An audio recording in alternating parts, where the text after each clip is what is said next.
دعا مسلمان میں عقیدہ توحید پختہ کرتی، اور دعا اس دولت کا نام ہے جو صرف مومن کے پاس ہے، کافر کے پاس نہیں۔ نبی پاک علیہ السلام نے فرمایا الدعاء صلاح المومن، دعا مومن کا ہتھیار ہے، کافر کے پاس یہ ہتھیار نہیں ہے۔ مومن جب اپنے مالک کے حضور دعا مانگتا ہے نا، دنیا میں آپ کسی سے زیادہ مانگیں تو وہ ناراض ہو جاتا ہے، وہ کہتا ہے بھائی تو نے تو کام بنا لیا ہے، کل بھی دیا تھا، پرسوں بھی دیا تھا، روز روز تجھے کون دے؟ میرے نبی پاک علیہ السلام نے فرمایا جو اپنے رب سے زیادہ مانگتا ہے رب اس سے زیادہ راضی ہوتا ہے، زیادہ راضی ہوتا ہے۔ اب دعا مخصوص اوقات نہیں دعا کے، فرمایا اذا دعان، جب بھی دعا مانگو گے تمہارا رب تمہاری دعا کو، جب بھی دعا تو دعا کرتے رہنا چاہیے، ہر وقت دعا میں بندہ شامل رہے، اللہ کے ذکر میں شامل۔ یہ جو قرآن مجید نے کہا نا یا ایھا الذین آمنوا اذکروا اللہ ذکرا کثیرا، اے ایمان والو اپنے رب کا ذکر کثرت سے کرو، وسبحوہ بکرۃ واصیلا، اور صبح و شام اسی کی پاکی بیان کرو۔ تو اس سے مراد یہ نہیں ہے کہ تسبیح لے کے سارا دن مسجد میں بیٹھے رہو اور کام کوئی نہ کرو، بلکہ اس کا مطلب یہ ہے کہ روٹی شروع کرو تو اللہ کے نام سے، اختتام کرو تو اللہ کے نام، سو جاؤ تو رب کا نام لے کے، سویرے اٹھو تو اللہ کا نام لے کے، جب تمہیں کوئی چیز اچھی لگے تو ماشاءاللہ کہو، جب کوئی مصیبت آئے تو کہو انا للہ و انا الیہ راجعون۔ تو سارا دن اللہ کا ذکر جاری رہے گا۔ نبی پاک صلی اللہ علیہ وسلم نے مسلمان کو ایک دوسرے سے ملنے کا طریقہ بتایا۔ مصیبت آئے تو کیا کہنا ہے؟ صرف فوتگی پہ نہیں کہنا، اس کی وضاحت کر دو۔ کوئی بھی الذین اذا اصابتہم مصیبہ، جب بھی کوئی مصیبت آئے، اللہ کے بندے کہتے ہیں ہم اللہ کی طرف سے آئے ہیں اور اللہ کی طرف ہی ہم نے لوٹ جانا۔ تو میرے عزیز ہر وقت اللہ کا ذکر جاری رہے گا، ہر وقت زبان پہ رب کریم کا۔ دیکھیں نا نبی پاک علیہ السلام نے ہمیں ملاقات کا طریقہ بتایا۔ ایک صحابی آئے تو انہوں نے آ کے کہا السلام علیکم، نبی پاک علیہ السلام نے فرمایا رب تعالیٰ نے اسے 10 نیکیاں عطا فرمائی ہیں۔ دوسرے آئے تو انہوں نے کہا السلام علیکم ورحمۃ اللہ، تو محبوب فرمانے لگے، امام بہقی نے اس کو لکھا ہے، محبوب فرمانے لگے رب کریم نے اسے 20 نیکیاں عطا فرمائی۔ ایک اور آئے، عرض کیا السلام علیکم ورحمۃ اللہ وبرکاتہ، محبوب فرمانے لگے اللہ نے اسے 30 نیکیاں عطا فرمائی۔ اچھا اس کا مطلب کیا ہے؟ السلام علیکم، تم پر سلامتی ہو، سادہ ترجمہ یہ ہے کہ تم سلامت رہو، تم سلامت رہو، ورحمۃ اللہ وبرکاتہ، تم پر اللہ کی رحمت بھی ہو اور اس کی برکتیں بھی۔ وہ کیا کہتا ہے؟ وہ کہتا ہے وعلیکم السلام، تم پر بھی سلامتی ہو، ورحمۃ اللہ وبرکاتہ، اللہ کی رحمت ہو اور اس کی۔ یہ جو مسنون دعائیں ہیں نا جو حضور نے ہمیں دعائیں سکھائی ہر موقع پہ، ان کا کمال دیکھیے۔ اب ایک مسلمان نے آتے کہا السلام علیکم، اس کا مطلب کیا ہے؟ تم پر۔ اب وہ جھگڑا کرے گا، اسے مارے گا، اس کا مال چھینے گا؟ اس نے تو آتے ہی کہا تم پر سلامتی ہو۔ تو جو سلامتی کی دعا دینے والے ہیں وہ جیب تھوڑی کاٹیں گے، وہ غبن تھوڑی کریں گے، ڈاکہ تھوڑا ڈالیں گے۔ اسلام نے لفظ ہی وہ سکھایا ہے کہ فرمایا جب تم نے ملنا ہے تو تم نے دعائیں کرنی ہے ایک دوسرے کے لیے۔ اب ہمارے ہاں نئے نئے لفظ آ گئے، ٹیلی فون اٹھایا تو کہا ہیلو، اس کا کیا ترجمہ ہے؟ کون ہے، اس کا کیا ترجمہ ہے؟ جی جناب، اس کا کیا مطلب؟ ہم نے دیکھا بڑے بڑے سمجھدار لوگ السلام علیکم کی بجائے ایک کہتے ہیں کیا حال ہے۔ بھائی کیا عجیب بات ہے، بھائی کیا حال ہے کا کیا مطلب ہوا؟ وہ بعد میں کرنے کی بات ہے۔ اور کچھ تھوڑا سا جو ادیب ہیں، جو بیچارے حروف کے پیچ و تاب میں رہتے ہیں، وہ کہتے ہیں آداب عرض ہے۔ وہ کیا ہوتا ہے جی؟ اسلام نے دعا سکھائی ہے السلام علیکم، یہ کتنی خوبصورت دعا ہے۔ جب آپ گھر کے اندر داخل ہوئے تو آپ نے دعا دی السلام علیکم، یہ دعا دی آپ۔ ایک صحابی حاضر خدمت ہوئے، عرض کی یا رسول اللہ صلی اللہ علیہ وسلم میرے گھر میں غربت رہتی ہے، کیا کروں؟ نبی پاک علیہ السلام نے فرمایا جب بھی گھر جایا کرنا گھر والوں سے سلام لیا کر، گھر والوں سے کیا کہا کر؟ السلام علیکم، جب بھی گھر جائے۔ یعنی گھر آیا، اب گھر والوں نے بتایا کہ ماچس کی ڈبیا تو لے آؤ۔ اب یہ دکان کونے پہ تھی گھر والے پہ، وہاں سے ماچس کی ڈبیا لے کے واپس گیا تو کہنے لگا السلام علیکم۔ پھر گھر والوں نے کہا ہو بتانا یاد ہی نہیں رہا، چینی بھی ختم ہو گئی ہے۔ تو یہ پھر گیا چینی لینے، لوٹ کے آیا تو کیا کہا؟ جب اللہ چاہتا ہے تو کہے، جب اللہ کے رسول چاہتے ہیں تو کہے۔ اس کا ترجمہ یہ ہے کہ تو کہہ، تو سلام لے۔ اللہ رسول چاہ رہے ہیں کہ تو سلام لے تاکہ تیرے گھر میں سلامتیاں ڈال دی جائیں۔ تو فرمایا سلام لینی ہے تو نے، اور ساتھ تو نے اس طرح کرنا ہے کہ 3 دفعہ سورۃ اخلاص کو پڑھنا ہے۔ امام قرطبی نے اس کو لکھا ہے۔ اس نے کہا حضور غربت بڑی ہے، غربت بڑی ہے تو کہ وظیفہ بتائیں۔ فرمایا جب بھی گھر جاؤ سلام لو اور 3 دفعہ سورۃ اخلاص پڑھو۔ وہ صحابی کہتے ہیں میں پکا ہو گیا۔ اب وہ کچھ دنوں کے بعد، کچھ عرصے کے بعد، کچھ مہینوں کے بعد واپس آئے تو صحابہ کرام علیہم رضوان فرماتے ہیں ہماری خواہش تھی کہ یہ کچھ بیان کرے، اب بتائے جو وظیفہ لے کے گیا تھا اس کا رزلٹ کیا نکلا؟ کہتے اس نے بڑی حیرت انگیز بات کی، حیرت انگیز عجیب انداز میں۔ کچھ لوگوں کا دل ہوتا ہے نا کہ مجھے ملے میرے پڑوسی کو نہ ملے، اور کچھ کا دل ہوتا ہے یار مجھے بھی ملا ہے اور الحمدللہ میرے پڑوسی کو ملا ہے۔ تو صحابی جب حاضر ہوئے تو صحابہ کہتے ہیں ہمیں تجسس تھا کہ یہ کچھ بتائیں، تو حضور نے فرمایا کیا حال ہے تیرا؟ کہا یا رسول اللہ کمال ہی ہو گئی ہے حضور، میں جب بھی گھر جاتا ہوں سلام لیتا ہوں اور 3 دفعہ سورۃ اخلاص پڑھتا ہوں، میں تو امیر ہو ہی گیا ہوں، میرے تو ہمسائے بھی امیر ہو گئے۔ کتنا پیارا ہے یہ جملہ، کتنا حسن ہے، اتنا اچھا لفظ کسی اور کے پاس ہے ہی نہیں جو الفاظ ہمیں ہمارے رسول نے عطا فرمایا۔ اس کو اپنائیے، اس کو اپنائیے۔ یہ الگ بات ہے کہ لوگ مطلب کے لیے سلوٹ کر لیتے ہیں بڑا سارا، لیکن مطلب کے لیے نہیں۔ جس کو جانے اس سے بھی سلام لیں، جس مسلمان کو نہیں جانتے اس سے بھی۔ تو نبی پاک نے ہمیں مسنون دعائیں سکھائیں۔ رات کو جب سونے لگیں اللہ کے رسول صلی اللہ علیہ وسلم نے ہمیں دعا سکھائی۔ حضور نے فرمایا جب سونے لگو تو مسلم شریف میں فرمایا تم نے یہ دعا پڑھنی، اللہم باسمک اموت و احیا، تم نے کہنا اے اللہ میں تیرے نام پر مرتا ہوں اور تیرے نام پر جیتا ہوں۔ نبی پاک صلی اللہ علیہ وسلم نے ایک حدیث میں فرمایا کہ یہ جو نیند ہے نا یہ موت کی چھوٹی بہن ہے، یہ موت کا ایک حصہ ہے۔ جس طرح انسان سو جائے تو کوئی خبر نہیں ہوتی کیا ہو رہا ہے، بالکل وہ اٹھا ہے تو اس نے کہا ہو یہ کیا ہوا، سو جاتا ہے نا آدمی اسے خبر نہیں ہوتی، اوہو میں نے تو 11 بجے اٹھنا تھا یہ تو 3 بج گئے، اب اسے خبر نہ رہی۔ سوتے ہوئے لوگ چوری کر لیتے ہیں، بلکہ اس طرح بھی ہوتا ہے کہ آدمی نے گکھڑ اترنا تھا، وہ پنڈی سے آ رہا تھا لیکن وہ سویا ہوا تھا، آنکھ تب کھلی جب کاموں کی آ گیا تھا، اب اس کا اس پر زور ہے۔ تو فرمایا کیا پتا اب تو کھل گئی کاموں کی، جا کے لاہور جا کے کسی جگہ پہنچ کے، تو یہ بھی ممکن ہے کہ کھلے ہی نہ، نیند ہی موت کا سبب بن جائے، تو کہہ کے سو کہ یا اللہ تیرے نام پہ سو رہا ہوں۔ اللہ کس نام پہ سو رہا ہوں؟ یار اگر ہم ان دعاؤں کا حسن سمجھے مت، اللہم باسمک اموت و احیا، یا اللہ میں تیرے نام پہ سوتا ہوں اور تیرے نام پر اٹھتا ہوں، گویا کہہ رہا یا اللہ میری نیند بھی تیرے فضل سے ہی ہے، اور اگر آنکھ کھل جائے تو وہ بھی تیرے فضل سے ہی ہے۔ کتنا اعلیٰ نبی پاک علیہ السلام نے انداز سکھایا۔ اور پھر بخاری شریف میں حدیث موجود ہے، فرمایا جب اٹھو تو کہو الحمدللہ الذی احیانا بعد ما اماتنا والیہ النشور۔ فرمایا جب تم سو کے اٹھو تو پھر کہو اے اللہ ساری تعریفیں تیرے لیے، تمام تعریفیں جس نے ہمیں موت کے بعد حیات دی، موت کے بعد فرمایا احیانا بعد ما اماتنا، ہمیں مرنے کے بعد گویا اللہ کا شکر ادا کر کے آنکھ کھل گئی۔ دیکھیں کس طرح اسلام مسلمان کو اللہ کے ساتھ جوڑتا ہے۔ فرمایا شکر کر، آنکھ کھل گئی، کہ یا اللہ تیرا شکر ہے تو نے موت کے بعد ہمیں دوبارہ حیات عطا فرمائی، یہ شکر ادا کرو۔ گویا تم یہ نہ کہنا کہ میں اٹھ گیا ہوں تو میرا کمال ہے، یہ نہ سمجھنا میں اٹھ گیا ہوں تو میں بڑا پابند ہوں، جب میں ارادہ کر لوں کہ میں نے 11 بجے اٹھنا ہے تو پھر میں اٹھ جاتا ہوں۔ یہ نہ کہنا کہ یہ الارم بڑا اچھا ہے، یہ مجھے اٹھا لیتا ہے۔ ذہن کے اندر خیال کر کہ نیند تو موت کی طرح تھی، یہ جو میں اٹھ گیا ہوں تو اپنے رب کے فضل سے اٹھا ہوں، جو میں اٹھ گیا ہوں، جو ابھی اٹھے ہیں وہ تو بول دینا کم از کم کہ میں اپنے رب کے فضل سے اٹھ گیا۔ تو دعا سکھائی۔ پھر دیکھیے نبی پاک صلی اللہ علیہ وسلم نے فرمایا جب تم بیت الخلاء میں جاتے ہو نا، واش روم میں جاتے ہو تو گندی چیزیں ہوتی ہیں، وہاں شیطان ہوتے ہیں، جنات ہوتے ہیں، یہ گندگی پہ ہوتے ہیں۔ جب تم واش روم جاؤ، بیت الخلاء جائے، تب بھی دعا مانگو۔ کیا دعا مانگو؟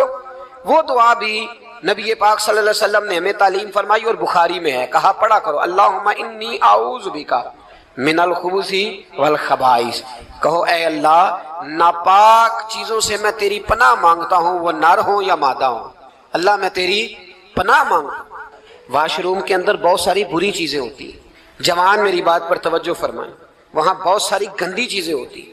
انسان کئی دفعہ واش روم میں جاتا ہے، اسے وسوسے زیادہ آتے ہیں، یہ نوٹ کریں میری بات کو۔ اصل میں نا ہم بات ڈھونڈ رہے ہیں علاج اپنی بیماریوں کا، حالانکہ علاج تو سارا مدینے والے رسول کے پاس موجود ہے، محبوب کے پاس ساری دوائیاں ہیں۔